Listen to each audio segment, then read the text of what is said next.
Bonjour Gaëlle Talarida. Bonjour. Merci de nous accorder de votre temps. C'est devenu un véritable rendez-vous incontournable en principauté. Quelles sont déjà peut-être les nouveautés pour cette édition 2019? Qu'est-ce que vous nous réservez comme surprise? Eh bien, nous sommes dans une nouveauté. Ici, dans le Pearl Deck Lounge, nous avons mis en place un magnifique restaurant sur un étage qu'on peut découvrir sur le parvis au-dessus de la piscine.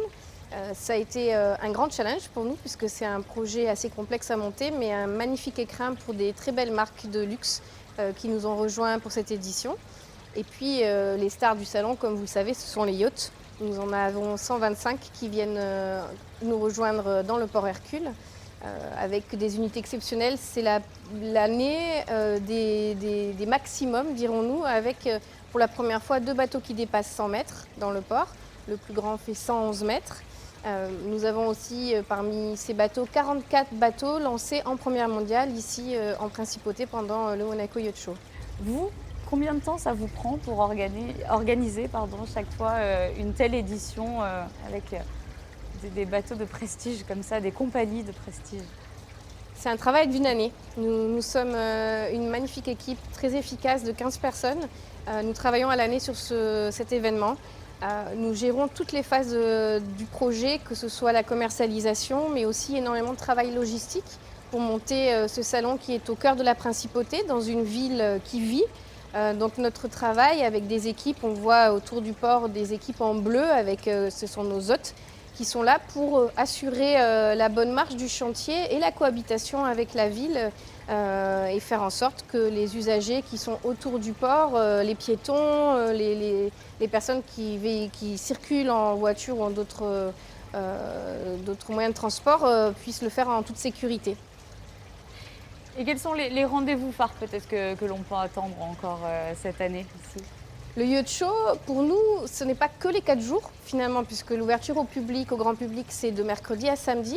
Mais il commence le mardi avec le Summit. C'est une conférence dédiée aux propriétaires potentiels, aux acheteurs potentiels de bateaux qui viennent se renseigner sur l'industrie de la grande plaisance et en fait poser en toute liberté dans un environnement assez agréable plein de questions qu'ils peuvent avoir avant d'acheter, avant de louer un bateau, avant d'affréter un bateau avec des capitaines, des équipages, dans un environnement non commercial. Donc c'est vraiment en fait une conférence d'information sur la grande plaisance. Et ensuite, il y a la soirée d'ouverture du Yacht Show pendant laquelle nous remettons des awards. Nous célébrons 4 bateaux qui sont dans le port cette semaine pour des qualités de design extérieur, intérieur et aussi des qualités environnementales avec la société RINA. Et enfin, le bateau qu'on dit le Finest Yacht, celui qui rassemble les critères de beauté, tant intérieur, extérieur, qui est un peu le grand vainqueur de cette cérémonie des awards. Et ça a lieu cette année au Yacht Club. Donc le Monaco Yacht Show, c'est évidemment tous ces bateaux qu'on va pouvoir découvrir dans le port, mais c'est aussi tout l'univers du yachting, puisque vous avez combien de stands ici cette année Nous avons 600 exposants. Depuis quelques années, on est sur un nombre assez stable, entre 580 et 600 exposants. Et en fait, tous les cœurs de métier qui interviennent à bord d'un yacht sont présents. Ça peut être l'équipement très technique, des moteurs, des voiles, des technologies informatiques qui sont à bord des yachts, mais également la décoration intérieure, l'aménagement des salles de bain. Donc on a véritablement ici un marché, un grand marché pour quelqu'un qui souhaite se faire construire un bateau. Il peut aller de gré à gré dans les tentes où les stands sont rassemblés par thème, découvrir divers environnements et pouvoir faire des sélections de ce qui peut l'intéresser pour un projet futur d'une grande unité. Et designers aussi, bien évidemment, sont présents. Construire son bateau de A à Z ici, tout à fait. C'est faisable à Monaco. Exactement, exactement. Et on va parler d'un autre point aussi, on l'a vu ces dernières années, le monde du yachting, comment est-ce que vous le ressentez? Le monde du yachting est de plus en plus conscient des problèmes environnementaux. Est-ce que c'est quelque chose qui se ressent ici aussi? Vous avez vu une évolution, vous? On a vu une évolution qui est maintenant très marquée, qui s'accélère véritablement. Ce sont finalement les premiers utilisateurs les plus proches de la mer, ces grands bateaux. À l'échelle mondiale, il faut se rappeler que ce n'est pas non plus on va dire une industrie qui est extrêmement développée. On est sur à peu près 4600 yachts, grands yachts qui naviguent dans le monde, donc c'est réduit. Mais cependant, ce sont les premiers utilisateurs pas les premiers utilisateurs, mais ceux qui sont sur les mers et qui se rendent compte des évolutions climatiques, des évolutions des dégâts du plastique dans les océans. Et véritablement, je dirais plus que jamais, depuis 2 ans, on ressent une véritable préoccupation par cette industrie qui commence à travailler très très sérieusement sur des projets de bateaux avec des nouveaux systèmes de propulsion. Là va être annoncé cette semaine un projet de bateau propulsé à l'hydrogène qui va être présenté par une société qui est exposée dans la tente du parc Piscine, le designer Sino. Il y a aussi d'autres recherches qui sont faites, mais clairement une préoccupation qui augmente avec aussi chaque niveau de service. Je pense notamment aux charters, aux sociétés qui louent des bateaux, qui viennent aussi porter cette information auprès des utilisateurs des bateaux pour avoir une approche, on va dire, une approche en faveur de l'environnement et respectueuse de l'environnement quand ils naviguent.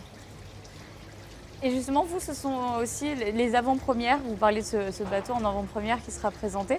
C'est quelque chose que l'on attend chaque année de la part du Yacht Show. C'est pas évident, j'imagine, d'obtenir. C'est un travail aussi que vous menez tout au long de l'année pour pouvoir présenter ça ici en principauté. Alors, c'est venu au fil des années avec l'évolution du salon. On a 29 ans cette année. Moi, je me revois encore au début de ma carrière avec un salon qui était peu connu. Quand on allait parler du Monaco Yacht Show à l'international, on nous regardait avec un œil un peu interrogateur.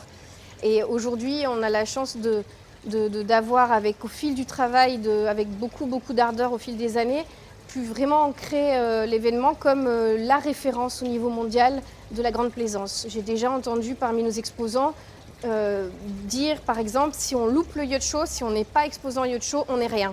Donc c'est impressionnant et c'est beaucoup de responsabilités que nous avons, car en fait, derrière nos ordinateurs, derrière nos fiches Excel, derrière nos documents Word et nos plans, le travail qui est fait est primordial pour cette industrie qui vient cette semaine rencontrer des clients internationaux de très grand niveau et qui viennent vraiment à Monaco faire des affaires, parler projets de bateaux, parler construction, acheter des bateaux.